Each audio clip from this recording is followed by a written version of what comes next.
So our first topic for today's session is monohybrid cross. What is monohybrid cross? Monohybrid cross किसको कहते हैं हम लोग? A cross between two pure line parents differing in one pair of contrasting character is known as a monohybrid cross. इसका मतलब क्या हुआ? For example, अगर हम एक plant की बात करें, ठीक है, suppose this is our plant. So this plant will have stem also. It will have flower. ठीक है, इसके अलावा इसमें आप देखोगे लीव्स भी होंगी. ठीक है, ऐसी प्लांट्स के बने हुए सीड्स भी होंगे. जैसे हम पी प्लांट की बात कर रहे हैं तो इस पी प्लांट में आप क्या देखोगे कि मटर के जो छिलके होते हैं यानी कि जो पॉड होगा वो भी होगा. यानी कि there will be so many characters. एक पी प्लांट के अंदर ही आपको क्या मिलेगा? बहुत सारे कैरेक्टर्स होंगे, बहुत सारे ट्रेड्स होंगे.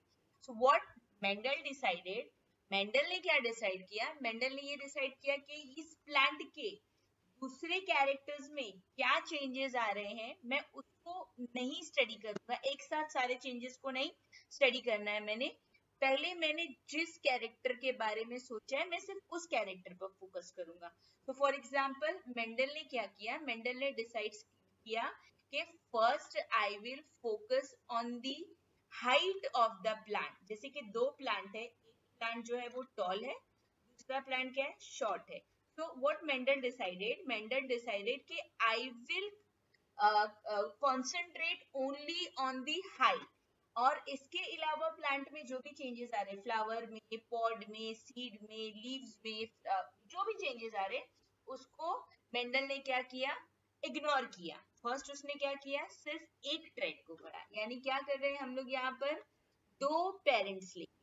प्योर लाइन पेरेंट्स क्या होता है? जब हम जेनेटिक टर्मिनोलॉजी पढ़ रहे थे उस टाइम पर हमने डिस्कस किया था what is pure line parents. जब दोनों ही जीन्स, ठीक है, आपको ये पता है ना स्टूडेंट्स के हर कैरेक्टर के लिए, हर ट्रेट के लिए क्या होता है? दो जीन्स होते हैं. एक जीन जो होता है वो पेटर्नल होता है, फादर की तरफ से आता है या मेल पेरेंट की तरफ से आता है, और दूसरा जीन जो होता है वो क्या होता है? मैटरनल होता है, वो मदर की तरफ से आता है, वो फीमेल पेरेंट की तरफ से आता है. तो अगर दोनों जीन सेम है, ठीक है, दोनों एलील सेम है, उसे हम क्या कहते हैं? प्योर लाइन कहते हैं. अगर ये दोनों एलील्स कैसी है? डिफरेंट होगी. जैसे कि यहाँ इस केस में आप देख सकते हो here both the alleles are different, so this is not a pure line. क्यों? क्योंकि दोनों एलील्स क्या है? डिफरेंट है. समझ में आया स्टूडेंट्स यहाँ तक आपको? so प्योर लाइन का मतलब क्या होगा? Both the alleles will be same. तो यहाँ पर उन्होंने क्या किया? दो पेरेंट्स को लिया, ठीक है, दोनों प्योर लाइन होंगे, यानी कि दोनों में कैसे होंगे? जीन्स सेम होंगे, small T and small T. ये वाला जो पेरेंट है इसमें जो एलील्स है, ठीक है, ये हाइट के लिए ये स्मॉल टी है, यानी कि इसकी हाइट क्या है? शॉर्ट है. ठीक है, ये वाला जो पेरेंट है इसकी हाइट कैसी है? इसकी हाइट टॉल है, और टॉलनेस का जीन जो है वो हम लोग किससे रिप्रेजेंट कर रहे हैं? Capital T and capital T से रिप्रेजेंट कर रहे हैं. दिस कैपिटल टी किसके लिए हम लोग यूज करते हैं? डोमिनेंट को शो करने के लिए. कैपिटल लेटर हम लोग किसके लिए यूज करते हैं? डोमिनेंट ट्रेट को शो करने के लिए. स्मॉल लेटर हम किस लिए यूज करते हैं? स्मॉल लेटर हम यूज करते हैं रेसेसिव ट्रेट को शो करने के लिए. So here the gene for the tallness is dominant over the gene of shortness. That means ये वाला जो जीन है ये क्या है? ये रेसेसिव है. ये वाला जीन क्या है? डोमिनेंट है. इसकी प्रेजेंस में ये कभी भी अपने ट्रेट को शो नहीं कर पाएगा. These are all genetic terminology जो समझना आपको जरूरी है ये क्रॉस समझने से पहले. तो आई होप अब आपको डेफिनेशन सही हो जाएगा. ये दो प्लांट्स हैं, दोनों क्या है? प्योर लाइन पेरेंट्स हैं. इनके बीच में क्या करना है? क्रॉस करवाना है.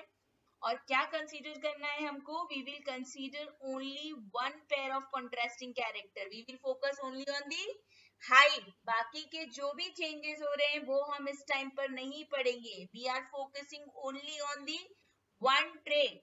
That's why it is known as monohybrid cross.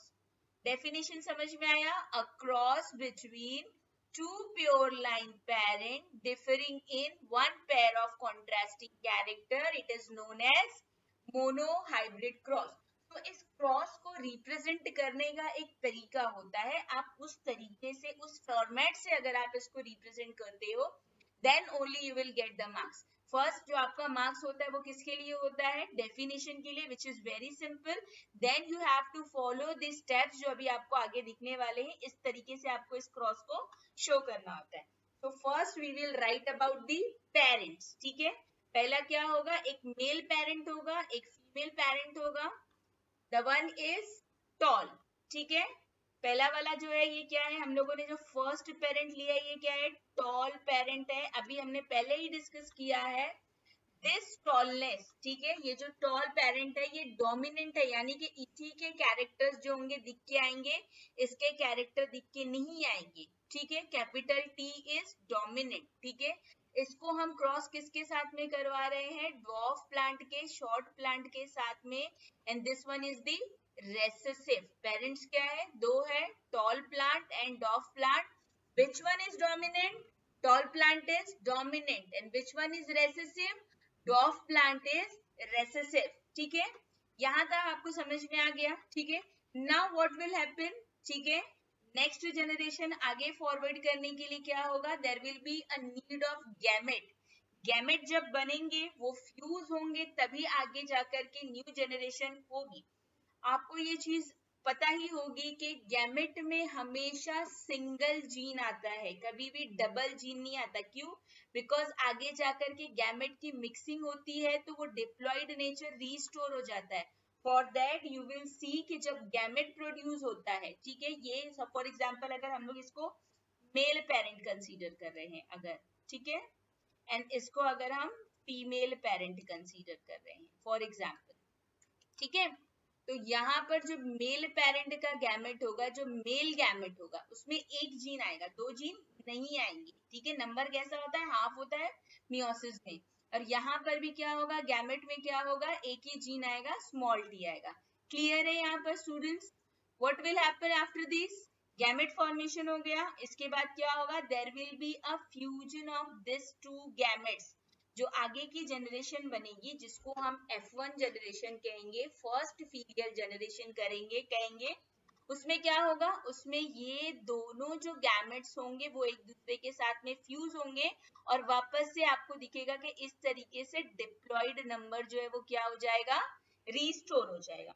So here in the F1 generation you can see one allele is coming from a male parent and another allele is coming from a female parent. ठीक है, यहाँ पर आप देख सकते हो कि इसके पास में दोनों जीन्स है, टॉलनेस का भी जीन है एंड शॉर्टनेस का भी जीन है.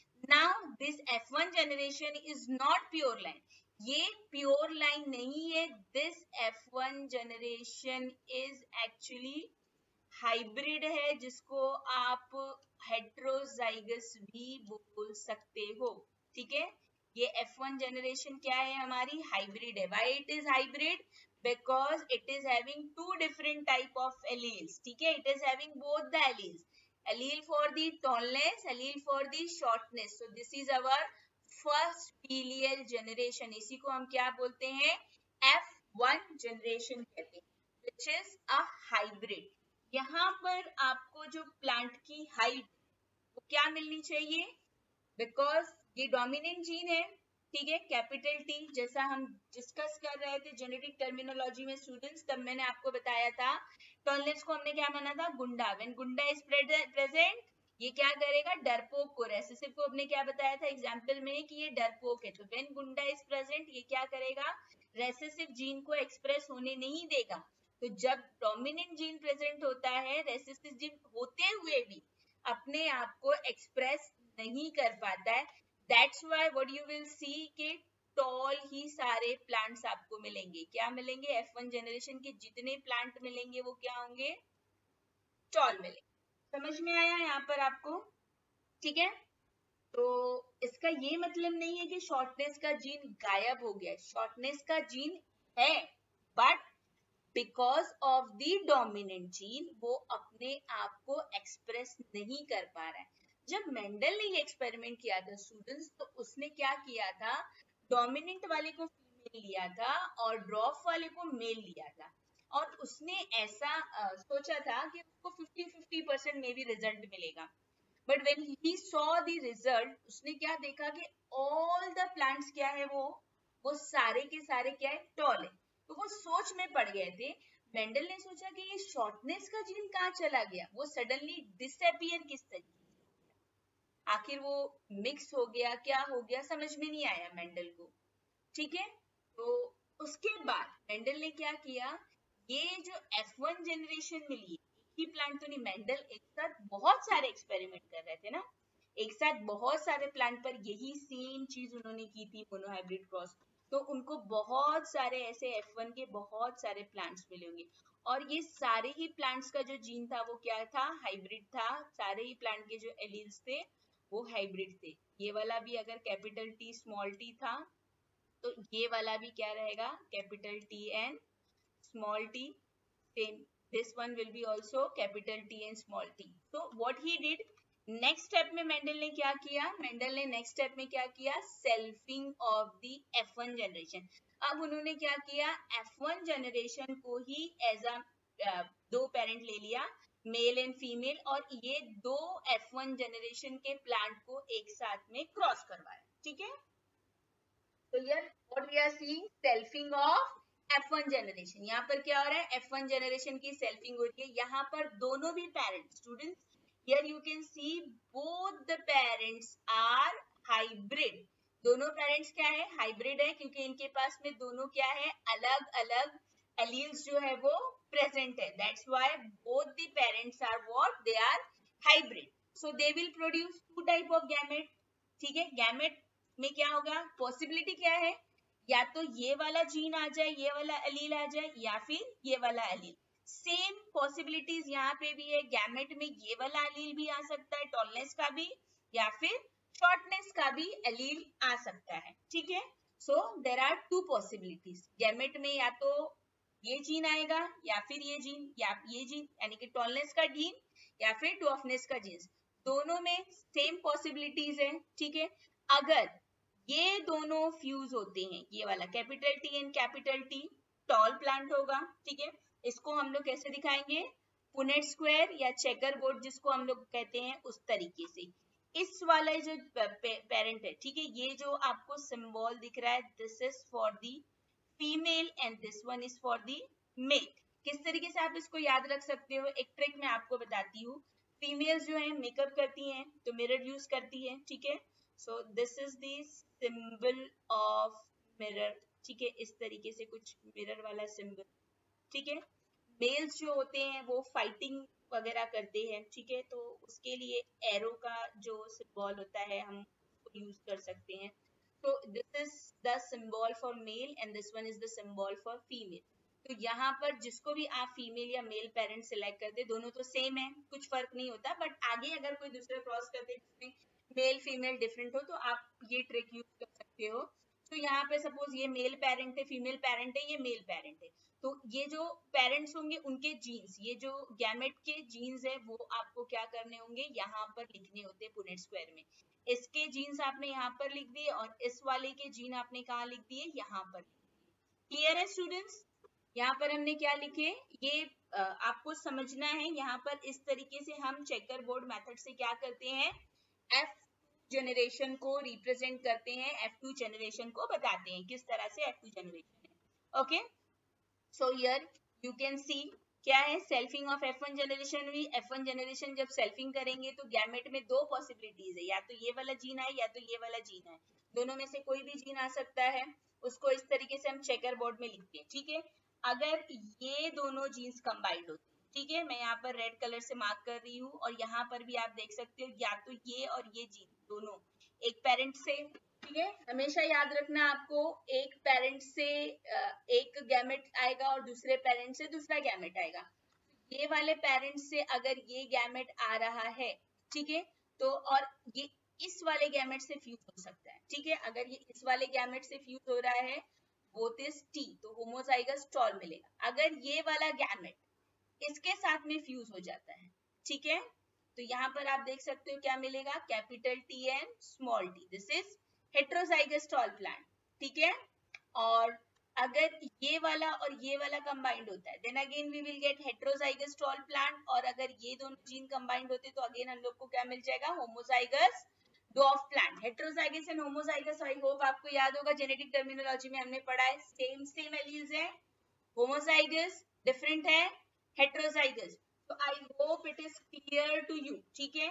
Let me erase everything so that the things will be more clear to you. Wait a minute everyone.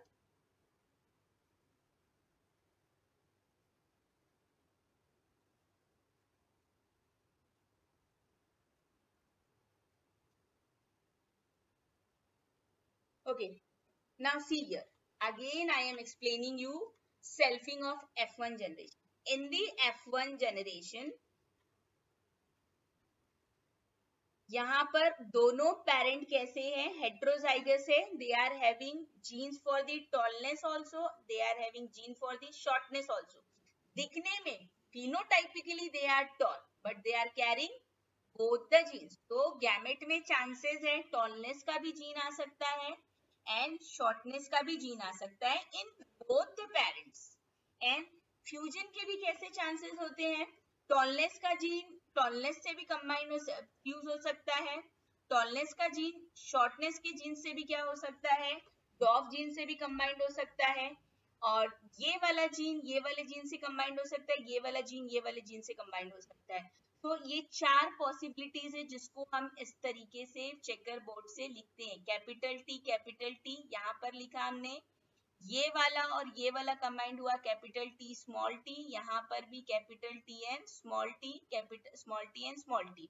So here students you can सी ये दोनों पेरेंट्स कैसे थे, टॉल थे, बट इनकी जो F2 जनरेशन मिली उसमें एक शॉर्ट प्लांट मिल गया, जिससे एक बात क्लियर हो जाती है कि शॉर्टनेस का जीन कहीं भी डिसअपियर नहीं हुआ था, वो सिर्फ अपने आप को एक्सप्रेस नहीं कर पा रहा था because of the dominant gene. So here what you can see, we have 3 tall plant and 1 short, ठीक है। तो what is phenotypic ratio, 3 tall and 1 dwarf plant. ये रेशियो लिखना भी बहुत ज्यादा इंपॉर्टेंट है स्टूडेंट्स, ठीक है। And the second one is the genotypic ratio. Now what is genotypic ratio, इनका जीन कितने टाइप का है वो हमको देखना है। तो कैपिटल टी एक ही है, वो लिखा हमने, कैपिटल टी स्मॉल टी कैसा है, यहाँ पे 2 है, ऐसे 2 प्लांट है जो हेट्रोजाइगस है, उसके लिए हमने क्या लिखा है 2, ठीक है। एंड 1 इज होमोजाइगस ड्वार्फ, उसमें स्मॉल टी है, तो 1। So what is the genotypic ratio, 1:2:1। Clear है students? So this is your monohybrid cross. Okay, again we are revising it. What is monohybrid cross, 2 parents जो कि pure line होने चाहिए। Pure line का मतलब क्या रहेगा, उसमें दोनों गैमेट्स कैसे होने, जो दोनों एलील्स होंगे वो सेम होने चाहिए। इनको जब हम क्रॉस करवाते तो F1 जनरेशन जो हमको मिल रही, ठीक है, उसी को हम मोनोहाइब्रिड क्रॉस कहते हैं। एक ही ट्रेट को कंसीडर करें, that's why we are saying it is monohybrid cross. And what result we are getting? We are getting a tall plant. Though it is heterozygous, but ये कैसा है? Because of the dominant gene, ये अपने आप को क्या है? Shortness का gene express नहीं कर पा रहा है और सारे plant tall होते हैं, ठीक है? After doing selfing of the F1 generation की selfing करने के बाद में जो gametes हमको मिलते हैं, वो gametes के combination से 4 possibilities होती है। या तो मतलब कैपिटल टी फ्यूज होगा, या फिर कैपिटल टी स्मॉल टी 2 बार फ्यूज हो सकता है, या फिर स्मॉल टी एक बार फ्यूज हो सकता है। तो what is our phenotypic ratio, 3:1, and genotypic ratio is 1:2:1। Now we will study dihybrid cross. What is the definition of dihybrid cross? A cross between 2 pure line parents differing in two pair of contrasting character is known as dihybrid cross. जैसे हमने monohybrid cross में पढ़ा था, क्या पढ़ा था हमने monohybrid cross में, ये जो 2 pure line parents, pure line किसको बोलते हैं पता है ना आपको, जिसमें सारे जीन्स कैसे रहेंगे, सेम रहेंगे। ठीक है, याद होगा आपको मोनो हाइब्रिड क्रॉस में हम लोगों ने क्या देखा था, capital T and, capital T था एक पेरेंट, और दूसरा पेरेंट जो थे वो क्या था, सभी प्लांट जो था वो small T and small T था, राइट। तो यहाँ पर दोनों एलील्स कैसे थे, सेम थे, इसलिए हम लोग इसको क्या बोलते थे, प्योर लाइन बोलते थे, ठीक है। और वहां पर मोनो हाइब्रिड क्रॉस में क्या था, एक ही कॉन्ट्रास्टिंग कैरेक्टर पर हम फोकस कर रहे थे, हाइट पर हमने फोकस किया था एक टाइम पे, बाकी जो चेंजेस हो रहे थे उसको हमने नजरअंदाज किया था। What is happening in dihybrid cross, अब मेंडल ने क्या डिसाइड किया, मेंडल ने ये डिसाइड किया कि मैं एक साथ में दो ट्रेड्स को पढ़ूंगा। दो ट्रेड्स को पढ़ करके उनने ये देखना था कि क्या ये दोनों ट्रेड्स एक दूसरे पे डिपेंडेंट होते हैं नेक्स्ट जनरेशन में जाने में, या फिर इंडिपेंडेंटली जाते हैं।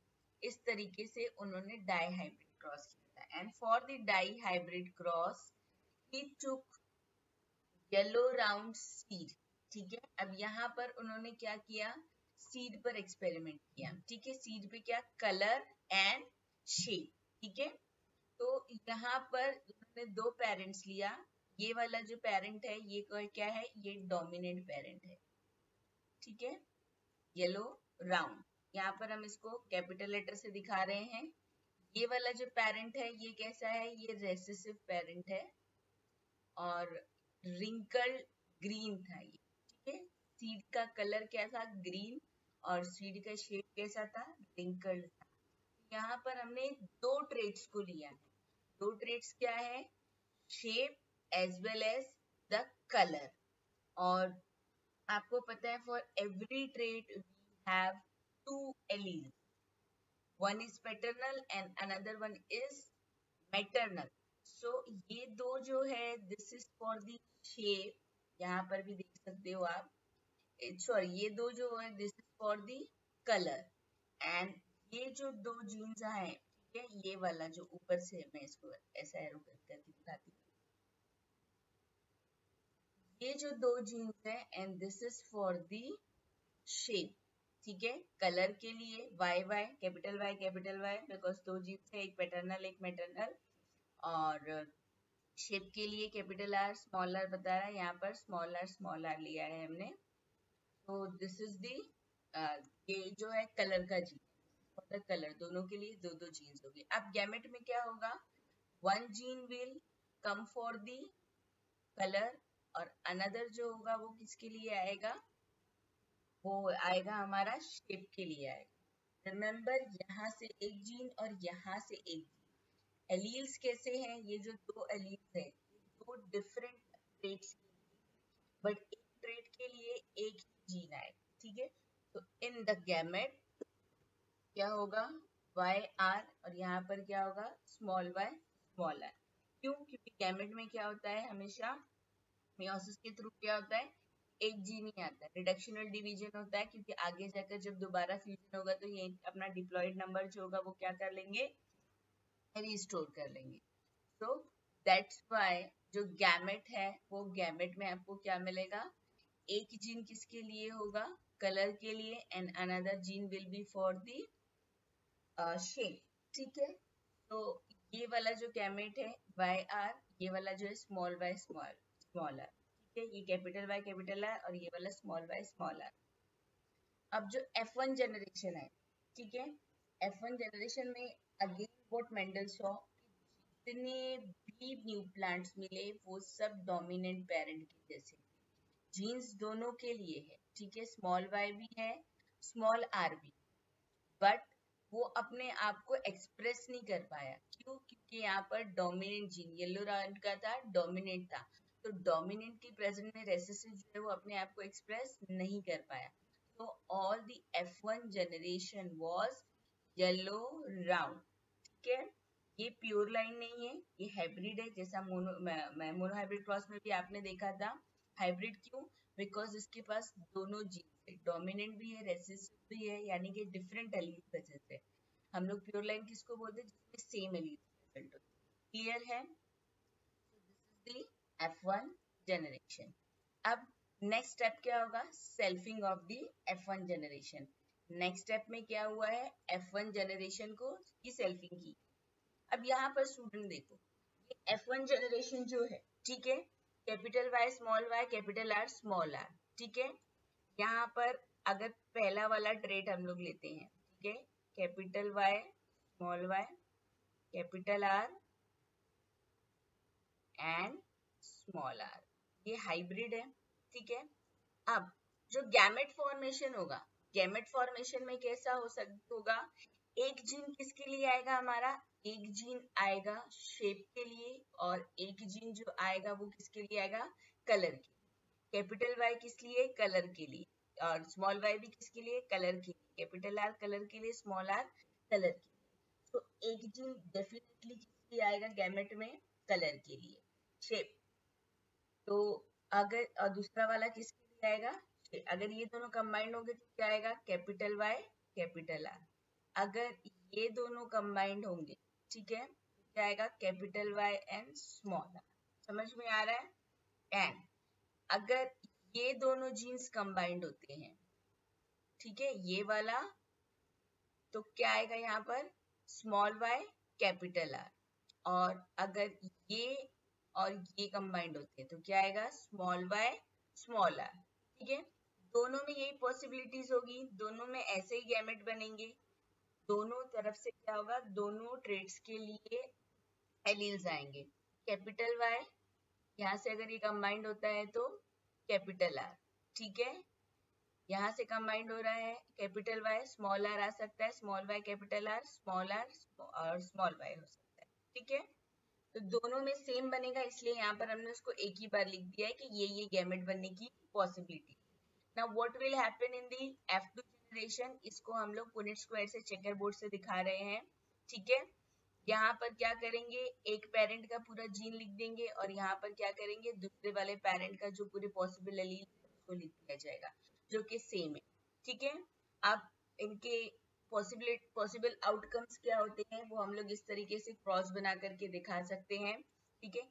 अगर ये दोनों कंबाइंड होते हैं तो capital Y capital R capital R। अगर ये और ये वाला कंबाइंड होता है, capital Y capital R small r आता है, ठीक है। इस तरीके से आपको पूरा देखना है, capital Y capital R small r, और ये दोनों कंबाइंड होते हैं अगर यहाँ पर ये पॉसिबिलिटी आती है, ठीक है, capital Y capital R small r, ये दोनों कंबाइंड होते हैं तो ये पॉसिबिलिटी आती है, ये वाला ये पॉसिबिलिटी। सिमिलरली यहाँ पर भी होगा आपका, इसकी एक second,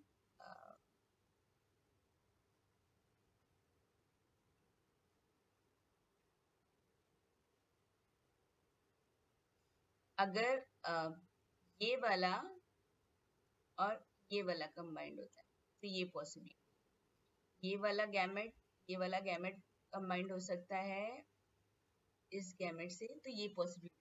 this is how you have to complete the entire table complete करना बहुत इजी है। आपको ये कंप्लीट करने के बाद क्या देखना है नेक्स्ट, ये जीन्स जो है उसके हिसाब से उनका फिनोटाइप क्या होगा, ठीक है। जीन्स के हिसाब से फिनोटाइप जो है वो आपको देखना है। For the first case here you can see both the alleles are dominant, ये वाला भी ये वाला भी, कलर के लिए भी शेप के लिए भी, तो ये क्या होगा, yellow round. In the second case for the colour both the alleles dominant, yellow होगा। एक डोमिनेंट है एक रेसेसिव है, बट डोमिनेंट ही एक्सप्रेस होता है, ये भी कैसा होगा, राउंड, ये भी yellow round. Here also yellow round, यहाँ पर भी ये हाइब्रिड है पेरेंट्स के जैसा, ठीक है, y capital Y capital R small r। लेकिन कैसा है यहाँ पर भी स्टूडेंट, आप देख सकते हो कि डोमिनेंट की प्रेजेंस है इसलिए ये येलो राउंड होगा। Same year also yellow round. ये वाला जो केस है देखिए यहाँ पे कैसा है, आप क्या देखोगे कि ये कलर के लिए तो डोमिनेंट जीन है, but for the shape the genes are recessive, ये राउंड ना रह के क्या होगा, रिंकल्ड होगा। This one is round, again this is yellow wrinkled, ये वाला yellow round, this one yellow round, this one both the genes are recessive, तो ये ग्रीन यहाँ पर क्या होगा, both the genes are dominant, green round. ये एक नया फीचर आ गया, ये एक नया कॉम्बिनेशन आ गया ना। अभी हमने जो पेरेंट्स थे वो कैसे थे, येलो राउंड थे, कोई भी, या फिर कैसा था, येलो राउंड या फिर ग्रीन रिंकल था। But this is the new feature, green round आ गया। ये वाला भी ग्रीन राउंड है, yellow round, yellow wrinkle, green round, green wrinkle, ठीक है। सो इस तरीके से हमको यहाँ पर 4 पॉसिबल फिनोटाइप्स देखने को मिले। कौन कौन से, yellow round, yellow wrinkled, green round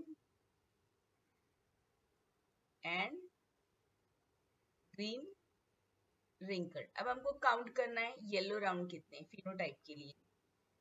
1 2 3 4 5 6 7 8 9। Total we have 9 yellow round, ठीक है। यहाँ पर हमने लिखना है we have 9 yellow round. Clear है स्टूडेंट्स?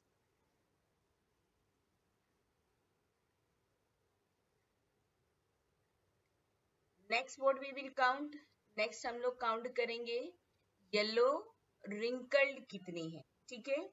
येलो रिंकल कितने हैं इसको हमको क्या करना है, काउंट करना है, ठीक है।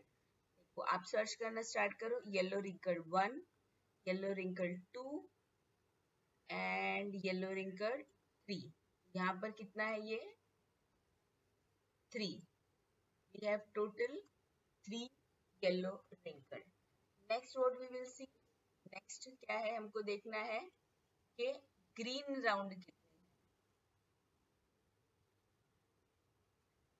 So start searching green round.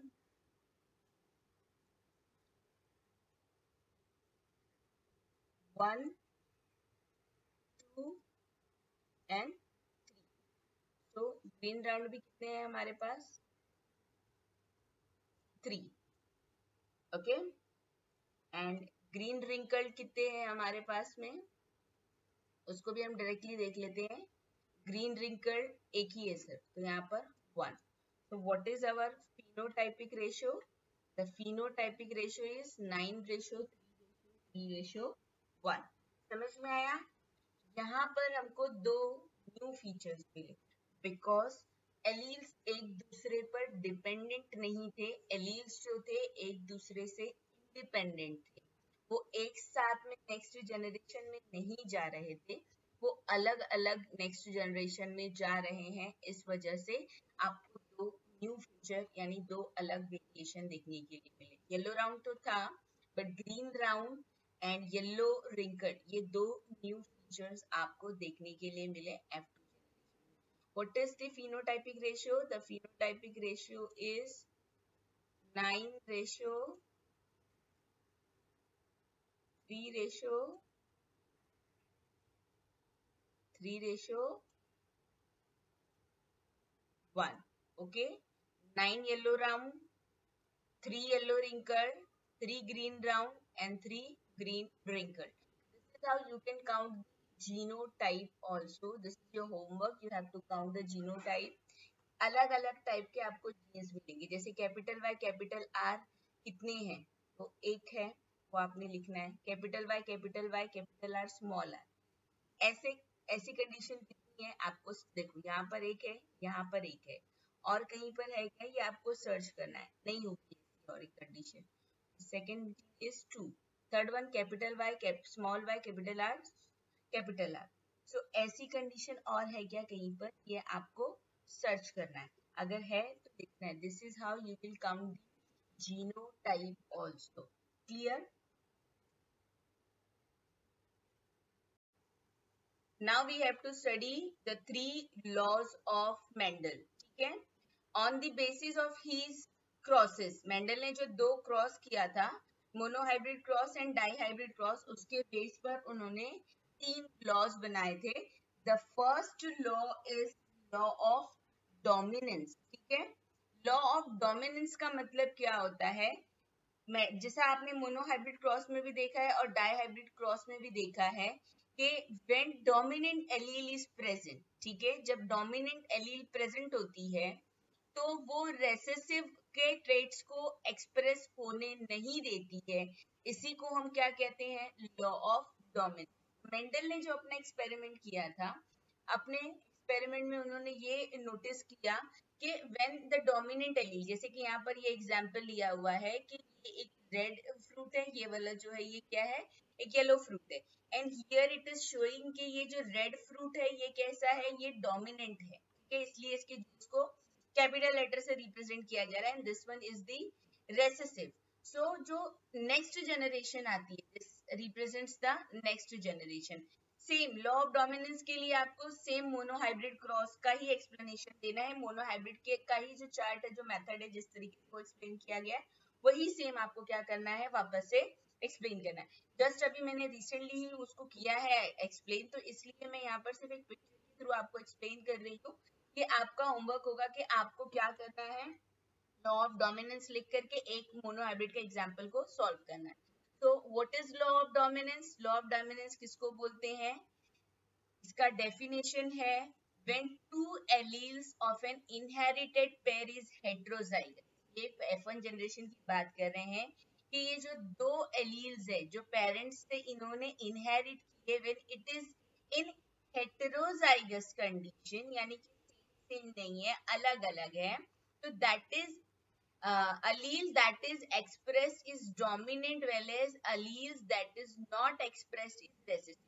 तो जो एलील अपने फीचर्स को एक्सप्रेस कर पाता है वो डोमिनेंट होता है, और जो अपने फीचर को नेक्स्ट जनरेशन में एक्सप्रेस नहीं कर पाता है वो रेसेसिव होता है।